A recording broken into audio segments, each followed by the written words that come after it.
किन्हीं बहन का या भाई जी का प्रश्न है कि 3 महीने बाद मेरी शादी होने वाली है, मेरे ससुराल के लोग हरि विमुख हैं, मांस भक्षण करते हैं। शादी के बाद अगर मेरे ऊपर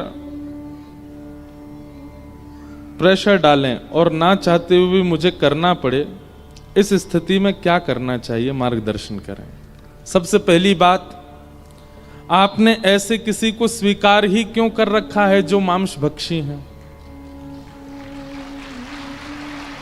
आपको विवाह ही क्यों करना है? आप किस चीज के आकर्षण में विवाह कर रहे हैं? या तो धन ज्यादा है, या संपत्ति ज्यादा है, या आपके दिखने वाले जो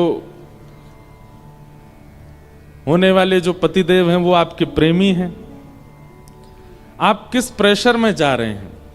अगर आप जान चुके हैं, 3 महीना पहले आपको पता चल गया है कि वो मांसभक्षी हैं, आप ऐसा कैसे लिख सकते हैं कि अगर वो प्रेशर डालें और मुझे खाना पड़ा तो? क्यों? आप सोच भी कैसे सकते हैं कि आप खाओगे? और आप, चलो खाना तो बहुत दूर की बात, आप सोच भी कैसे सकते हैं कि ऐसे के साथ रहेंगे? इसका मतलब ये है, हम डांट नहीं रहे, आप कहीं ना कहीं से तो मन बना चुके हो कि उन्हीं के संग रहना है। तो फिर ये संशय नहीं होना चाहिए, आप जैसे वो रहें रहिए। लेकिन अगर मन में भाव है कि वो हरि विमुख हैं, तो फिर ऐसे के संग रहना ही क्यों है? या तो परिवर्तन का पहले ही आप प्रस्ताव रख दीजिए, आप बहुत विनम्रता से निवेदन कर दीजिए कि जैसा आपके घर परिवार में है सब हमको स्वीकार है, बस ये हमको स्वीकार नहीं है। अगर ये रहेगा तो हम विवाह नहीं करेंगे। भाई, लड़कों की भी तो डिमांड होती है, आपको भी डिमांड। वैष्णव क्यों चुप रहते हैं?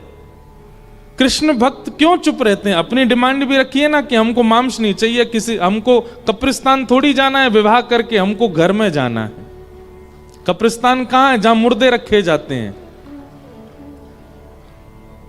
जहां पर मांस भक्षण किया जा रहा है, वहां जाने का मन ही क्यों बना रहे हैं आप? तो इसलिए कौन बोल रहे हैं? अच्छा ठीक है। तो माता पिता ये चाहते हैं कि जहां पर मांस भक्षण हो रहा हो वहां जाए हमारी पुत्री।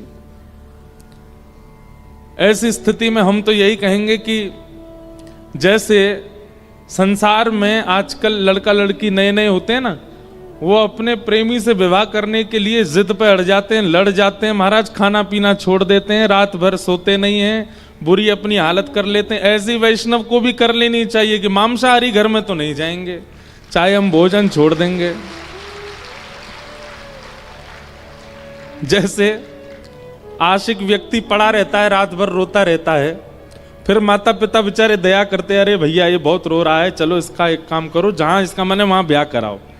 ऐसे ही अगर माता पिता प्रेशर डाल रहे हैं तो उन माता पिता से भी हमारी हाथ जोड़ करके निवेदन है कि कम से कम दुर्भक्षी व्यक्ति के साथ केवल वो संपत्तिवान है, धनवान है, इसलिए अपनी पुत्री का विवाह नहीं करना चाहिए। कन्यादान और दान सदैव ऐसी जगह करना चाहिए जहां आपके द्वारा दी गई वस्तु का मान हो, सम्मान हो, रक्षा हो, सुरक्षा हो। नहीं तो आपका दान आपको पाप का मार्ग बना देगा। और सबसे बड़ा दान है कन्यादान।